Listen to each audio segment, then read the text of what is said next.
জাতিসংঘের মঞ্চে আবারও নিরাপদ ও মানবিক অভিবাসনের পক্ষে জোরালো অবস্থান তুলে ধরেছে বাংলাদেশ। অভিবাসীদের অধিকার সুরক্ষা, অনিয়মিত অভিবাসন রোধ, অভিবাসন ব্যয় কমানো, ন্যায্য মজুরি নিশ্চিত করা এবং ন্যায় বিচারে অভিবাসীদের প্রবেশাধিকার বাড়াতে বৈশ্বিক সহযোগিতা জোরদারের আহ্বান জানিয়েছে বাংলাদেশ সরকার।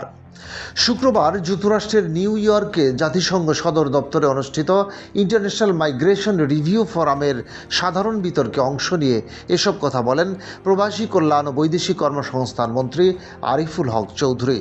মন্ত্রী বলেন, নিরাপদ, সুশৃঙ্খল ও নিয়মিত অভিবাসন নিশ্চিত করতে বাংলাদেশ একটি সমন্বিত জবাবদিহিমূলক কাঠামোর মধ্যে কাজ করছে। তিনি জানান, সরকার whole of government and whole of society পদ্ধতির মাধ্যমে অভিবাসন ব্যবস্থাপনায় স্বচ্ছতা ও জবাবদিহিতা বাড়ানোর পাশাপাশি অভিবাসীদের ন্যায় বিচার নিশ্চিত করার উদ্যোগ নিয়েছে।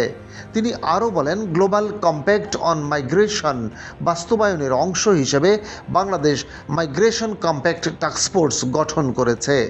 একই সঙ্গে 2026-2030 মেয়াদের একটি জাতীয় কর্মপরিকল্পনাও গ্রহণ করা হয়েছে, যার মাধ্যমে নিরাপদ ও টেকসই অভিবাসন ব্যবস্থা গড়ে তোলার লক্ষ্য নির্ধারণ করা হয়েছে। আরিফুল হক চৌধুরী জানান, প্রথম IMRF সম্মেলনে বাংলাদেশ যে 10টি অঙ্গীকার করেছিল তার মধ্যে 7টি ইতিমধ্যে বাস্তবায়ন করা সম্ভব হয়েছে। পাশাপাশি নতুন করে আরও 6টি অঙ্গীকার জমা দেওয়া হয়েছে এবং বাংলাদেশ 2টি আঞ্চলিক উদ্যোগেও যুক্ত হয়েছে।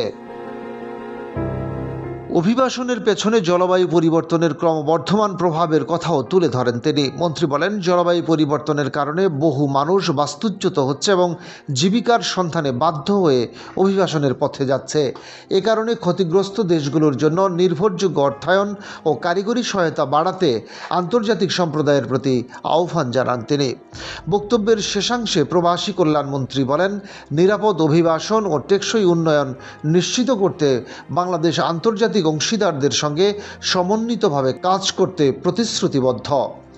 অভিবাসীদের মর্যাদা, অধিকার ও নিরাপত্তা নিশ্চিত করতেই সরকার বহুমাত্রিক উদ্যোগ নিয়ে এগিয়ে যাচ্ছে বলেও উল্লেখ করেন তিনি। ডেস্ক রিপোর্ট, বাংলাবাজার পত্রিকা।